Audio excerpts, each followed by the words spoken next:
میثاق مدینہ انسانی تاریخ کا پہلا تحریری دستور ہے. اب الوثیقۃ السیاسیہ، اور اس میں ڈاکٹر حمید اللہ صاحب نے بھی، اسلامی سیاست میں مولانا گوہر رحمان صاحب نے بھی، اور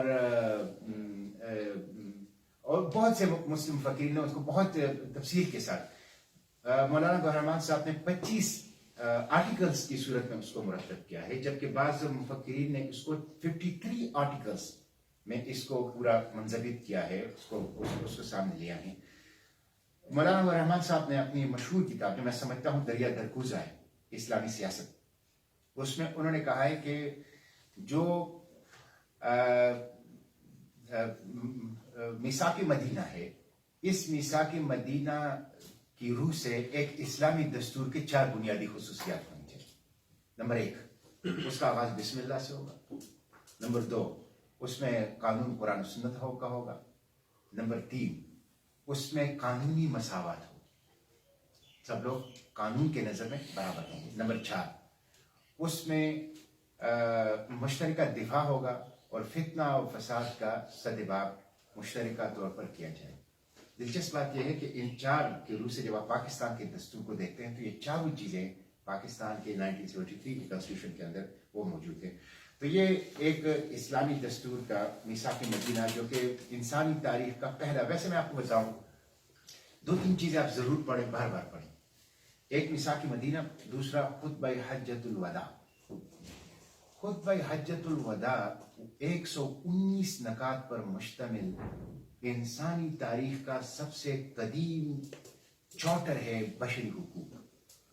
میگنا کارٹا سے پہلے، فرینچ ریولوشن سے پہلے، امریکہ کی بل آف رائٹ سے پہلے، اور universal declaration of human rights of the United nation 1948 سے پہلے.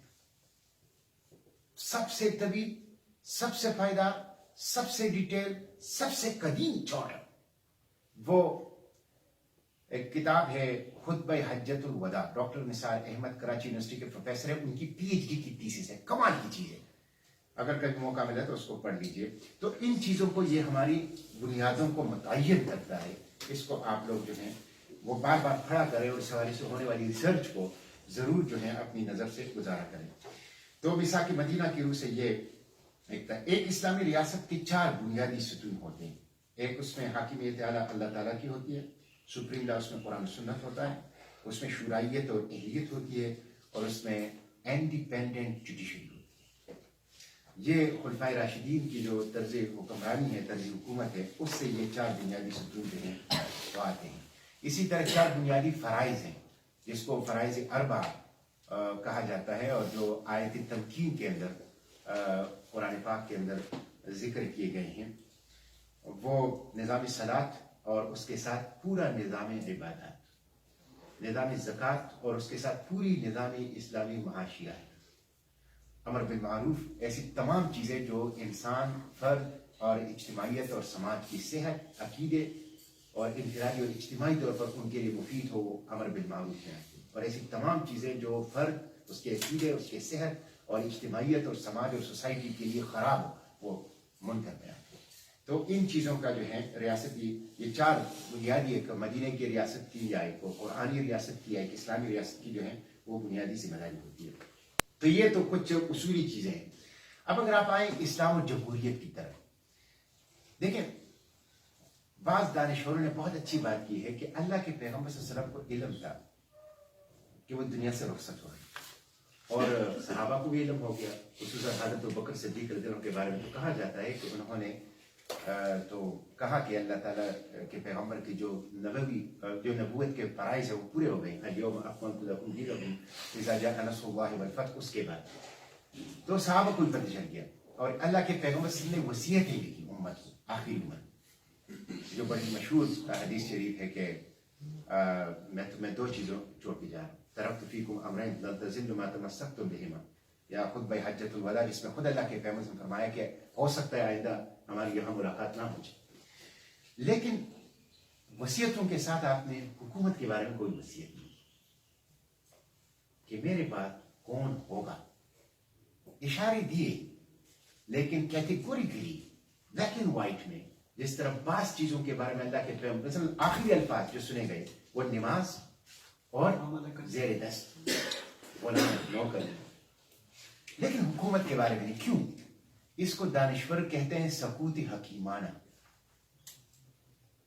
اس میں حکمت تھی اس سکوت کے اندر. وہ حکمت یہ تھی کہ اللہ کے پیغمبر صلی اللہ علیہ وسلم نے کیپیسٹی بلڈنگ کی تھی صحابہ، اور اللہ کے پیغمبر صلی اللہ علیہ وسلم نے اس پہ بنیادی اصول دیے جس میں مشورہ ہے، جس میں شورائیت ہے، جس میں اہلیت ہے، جس میں تقوی ہے، لیکن اس کو امت کے اوپر چھوڑا کہ وہ تہذیبی اور تمدنی ارتقاء کے تناظر میں خود اپنے لیے اس کی شکلیں وضع کرے.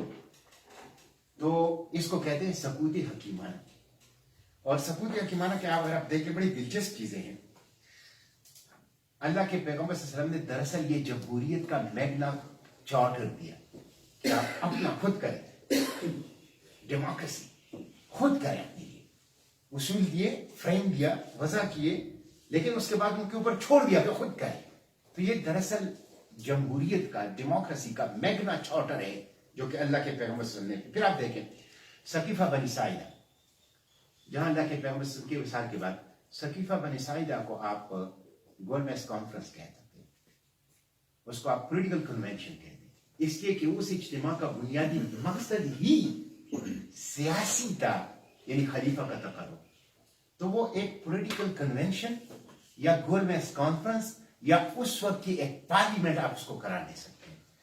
اور مولانا شبلی نعمانی نے الفاروق میں لکھا ہے کہ 3 گروہوں میں صحابہ تقسیم ہو گئے.